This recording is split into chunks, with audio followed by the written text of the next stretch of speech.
Okay, so new tonight, Time Magazine revealing its Person of the Year tonight, and this time it's two people. Guess who? There, you see it right there. Got me.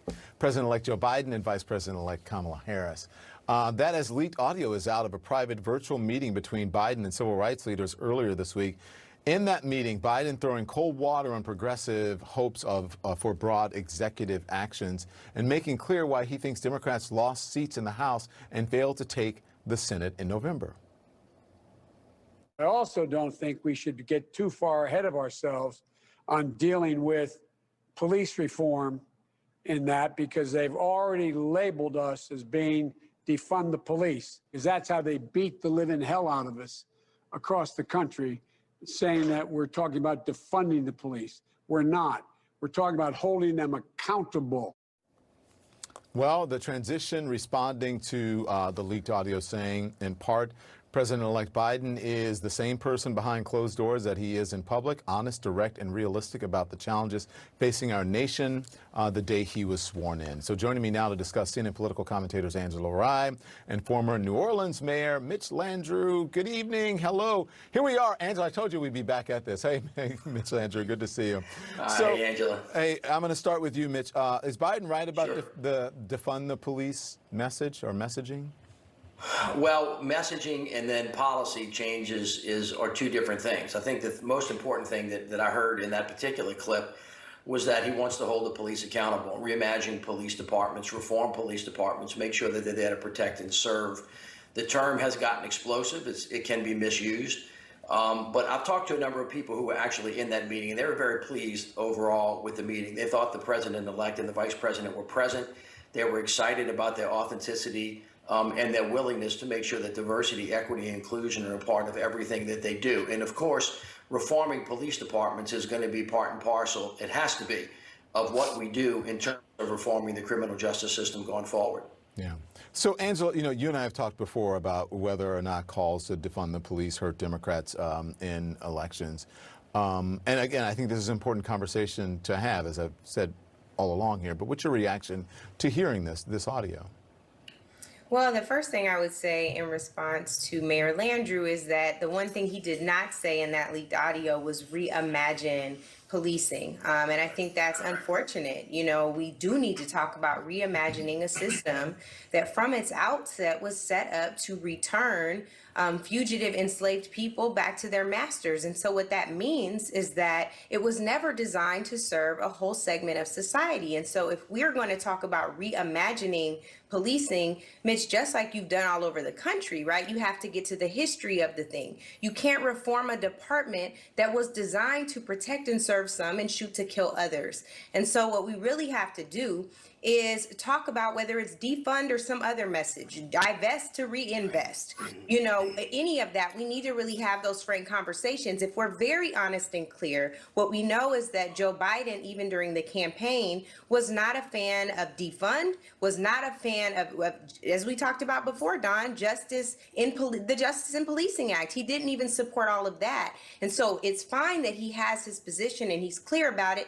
They still need to rely on data, and they still need to be careful about hurting the two candidates that we have running for the Senate in Georgia, which also came up during that meeting. I was thinking the last time after that conversation, I said, "What?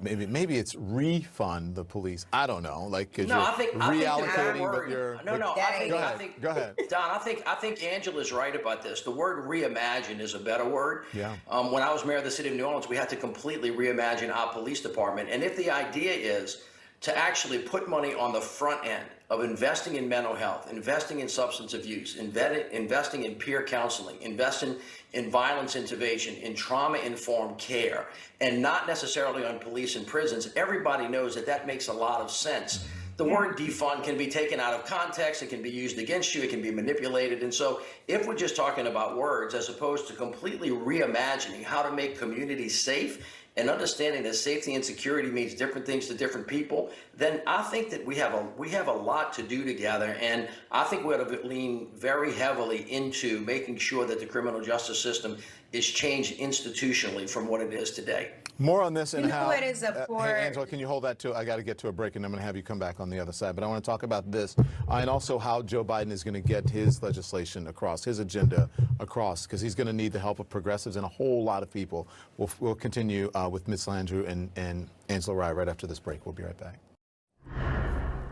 Back now with CNN political commentators Angela Rye and Mitch Landrieu. Angela, sorry I cut you off. Go on. What were you saying? Well, I think it's really important as we have these discussions to remember we're not just talking about words, we're also talking about lives. Lives like Brandon Bernard, who of course was executed tonight. Lives like Casey Goodson, who of course was shot 3 times in the back in Ohio. So we can't be so callous or lacking in empathy when we talk about defund the police. The reason the slogan was so astonishing, so jarring, is because there are people who are the mothers and the family members of victims who are saying, we're trying to get your attention. And perhaps Joe Biden would have been better served if the meeting wasn't just restricted to traditional civil rights orgs and they actually included some of the folks who've been on the front lines of this work. Tamika Mallory, Patrice Cullors, Alicia Garza, Rashad Robinson. I'm not saying that the traditional civil rights orgs are not involved, but I think also having a newer generation in the meeting could also help. I want to, Mitch, move on, and I want to talk about Joe Biden and what Joe Biden said about executive orders. Listen to this. There is a Constitution. It's our only hope. Our only hope. And the way to deal with it is where I have executive authority, I will use it to undo every single damn thing this guy has done by executive authority. But I'm not going to exercise executive authority where it's questioned. What do you think of the president-elect's position? Undo Trump's actions with his own, but when it comes to his agenda, work with Congress to get it done. Looking at how politically divided we are, is this wishful thinking? I have 2 thoughts that are opposite of each other. One, if you don't win the Senate seats in Georgia, it's going to be a lot harder for him to pass legislation. And if he doesn't win them, then he ought to use his executive authority as expansively as he can, and leaning forward as he possibly can, always staying within the bounds of the Constitution and law.